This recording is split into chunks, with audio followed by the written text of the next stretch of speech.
আমাদের উদ্দেশ্য এক, কাজ ভিন্ন।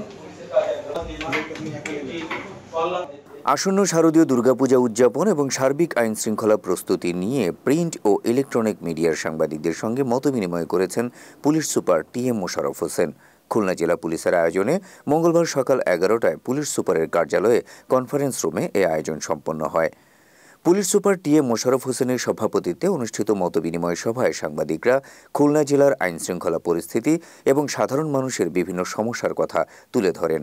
পরে police super TM. Mosharraf Hossain তার বক্তব্যে খুলনার সন্ত্রাসীদের দমনে পুলিশ এবং সাংবাদিক মিলে সাধারণ জনগণের সাহায্যে এগিয়ে আসার কথা জানান। মতবিনিময় সভায় বিভিন্ন প্রিন্ট ও ইলেকট্রনিক মিডিয়ার সাংবাদিকবৃন্দ উপস্থিত ছিলেন। নির্ধারণ করেছি সেখানে আমাদের স্ট্যাটিক ডিউটি মানে সেখানে সার্বক্ষণিকভাবে কখনো কোথাও 2 জন কোথাও 3 জন এরকম পুলিশ দিয়ে আছে। আর এছাড়া তো মোবাইল পার্টি আছে, স্ট্রাইকিং পার্টি আছে, গোয়েন্দা নজরদারি আছে, ডিবি টিম আছে, আমাদের বেশ কয়েকটা স্তরের নিরাপত্তা আছে, সাইবার মনিটরিং টিম আছে।